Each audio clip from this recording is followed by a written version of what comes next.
Hello everyone and welcome to Action RPG. I'm your host Aaron, and today my mind is blown. I might not look like it, but I am so excited right now, and I can't even contemplate how many different builds and options have just opened up to us in Last Epoch.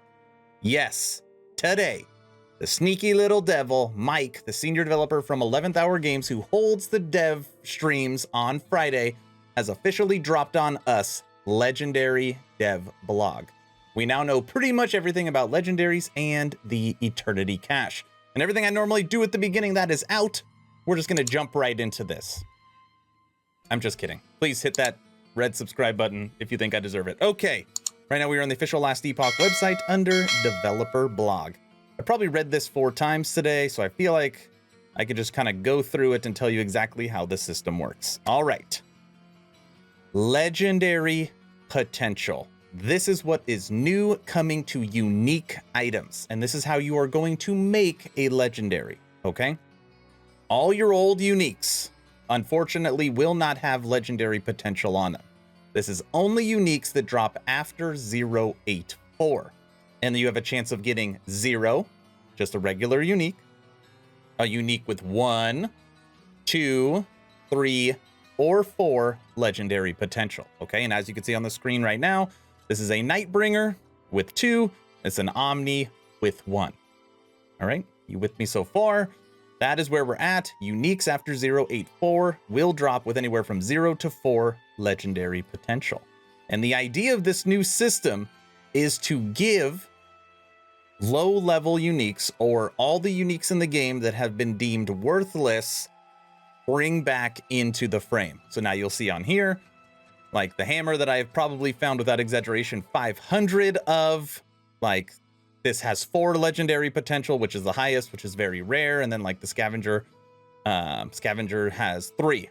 All right. So the idea is that you're going to be able to find a lot more low-level uniques that have higher legendary potential.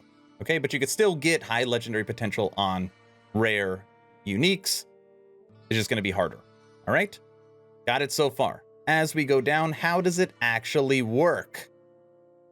Your legendary potential unique plus an exalted item that has 4 affixes. And it doesn't matter if it has forging potential or not. Even if it has 0 forging potential, you can still use it. But it has to be 4.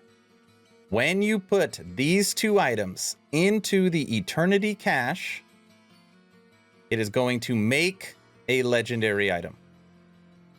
Boom, red. And I called it was red. All my loot filters are red because it's the one color that you don't see in the game with the exception of potions. So you see that? And it made this new shield. Okay. So let's backtrack a little bit because there's more to it than just that. So you've got your Bastion of Honor shield, and it has 2 legendary potential. What does the number 2 actually mean? It means that when you have this item and you put in this shield, it is going to randomly select 2 of these affixes and move them over. Again, you have to have 4 affixes on the shield. And even if it has 0 forging potential, you can still do it.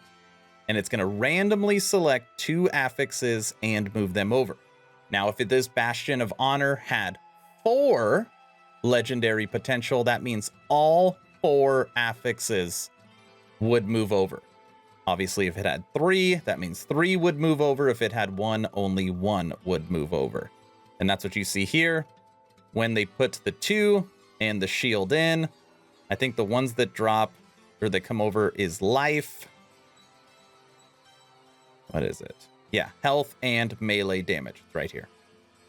Health and melee damage. So those are the 2 that bounced over. But you are talking about the potential of an end game unique getting 4 exalted affixes on an item. And I know that's like 1 in a trillion, but when you're talking about the potential is out there, you are going to be able to make some seriously insane gear. And all affixes can transfer, even if it's skill level, character, whatever it is, it'll transfer, but you will lock the item based upon if it's for Primalist or something like that. Okay, that is how you do it. Now, the Eternity Cache is the reward for the dungeon system. Okay, which we still don't have a dev blog on dungeons, but ultimately that is how it's going to work. Let me read this to you. Okay, it's the only part I think I'm going to read. At the end of the dungeon, you'll be rewarded with the ability to access the Eternity Cache in 2 different eras.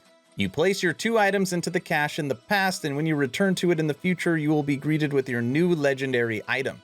Legendary potential determines how many affixes will be extracted and transferred from the exalted item into your unique, making it legendary.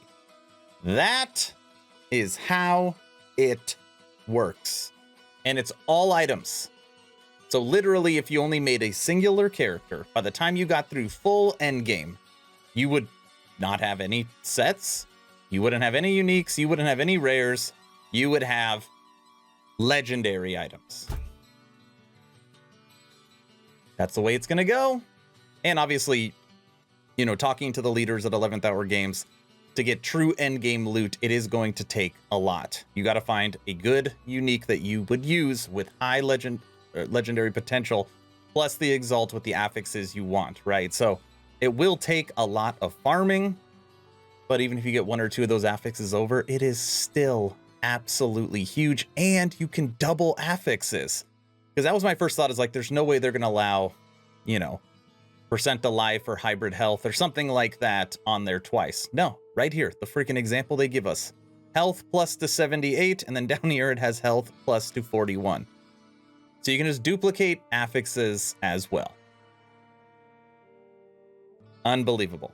Unbelievable. And then down here, it just shows the goals of the system is that you can take these uniques that nobody ever uses and you can turn them into something amazing.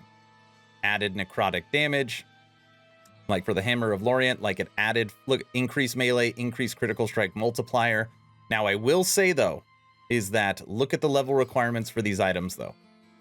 Make it bigger. 78, 77, 42. So your low level uniques you won't be able to use while you are leveling. It'll take the level requirements of whichever one's higher, the exalt or the unique. So you won't be able to use this stuff early on, but again, it will give you a lot for end game. Same thing down here, like, you know, the Alchemist's Ladle. Now the level requirement is 80. 80. But, I mean, it's still, this is a good end game item. Now, like Legacy, you're able to get +3 to Wolves. You hear where I'm going with this. Exanguish +22 to Vitality. That's that item right there. +18 to Health. That is a good freaking item. Okay. I could literally go on and on, but there's going to be a million questions, and I'm going to answer a lot of those questions during the dev stream or dev chat video that I'll be dropping tomorrow. Okay, listen. Can I use an exalted item with only 2 affixes on it to improve my chances of pulling the right affix? No, it doesn't matter how much legendary potential the unique item has. The exalted item must always have 4 unsealed affixes. Okay. Can I use an exalted item with the sealed affix, and is that affix able to be removed to the legendary item? Can I use an exalted item with 3 regular affixes and 1 sealed?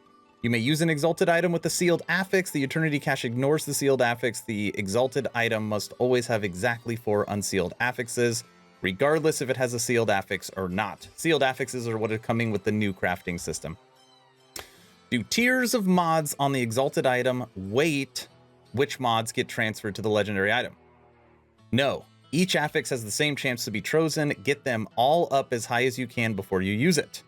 Can I use an exalted item with 0 forging potential? Yes. Does the level requirement of a legendary item go up? Yes. Will my existing uniques? No. Existing uniques will not gain legendary potential. Do I have to bring the... Dude, I love this. I love, because this was the first question I had. Do I have to bring the unique and exalted item with me into the dungeon? No. There's a stash in the Eternity Cache room. Love it. Can I do more crafting on the legendary item after it's been made? No. What exactly affects the amount of legendary potential that a unique item gets based upon the zone you are in? So if you're in a level 100 zone, you have a higher chance. Can a legendary item be reforged as a unique into a new legendary using the new exalted item? No. Do all unique items drop with at least? No. Can set items have legendary potential? No. Do unique items get their affixes re-rolled when you convert them to a legendary? No. Is there a limit of the number of legendary items that I can be equipped? No. What is the exact chance of a unique having legendary potential? It varies based upon zone. What happens if I put a class-specific affix onto the non-class-specific unique? If a legendary item has a class-specific affix on it, the item becomes class-specific. What happens if I put a class-specific affix onto a different class-specific unique? This is the one exception to the requirement. This would result in an unusable item, and the cache won't let you put those two items in. We won't let you make an unusable item. Does everyone make... So if it's like this unique is only for Primalist, and I'm putting in an Exalt that is only for Acolyte, the cache will not let those two systems work together. I know that was quick. I'm going to link this in the description below if you want to go through and read it to yourself. But legendaries are inbound, and it is going to be a complete game changer. Honestly, I'm thinking about my end game loot filter, and all I'm thinking about is show me all exalted items and show me all uniques. If I've got decent rares that I could already run hundreds in, I don't need anything else other than crafting materials, right? I don't know. We'll have to see how it plays out and how easy it is to actually find uniques with crafting potential on them, but it is very exciting. And I know you probably have a ton of questions, because I had a ton of questions too. Like, what is this going to do to power creep? Is it going to make it way easier? All that type of stuff they are working on, and hopefully we will get an answer on it soon. But that's the update. Legendaries inbound. We now know about the Eternity Cache. It's only for dungeons. And we know legendaries. I don't want to keep circling around. If you have any questions, let me know in the comment section below. If you haven't had a chance to join the official Action RPG Discord, please do so. We're now over 1,200 members. Great conversations every day. The idea is to create a gaming community that could jump from game to game together, so you never start the server alone. Link for that Discord is also in the description. I'm sure you've heard by now that I have officially started a Twitch, streaming on Tuesday, Wednesday, Friday, and Sunday, having so much fun with the ARPG community. I'm going to be answering lots of questions about legendary gear in 084 very soon in a new AMA. First link in the description if you like, go there and support me on Twitch. All right, that's it. Hopefully you're entertained or at least learned something. Aaron, out.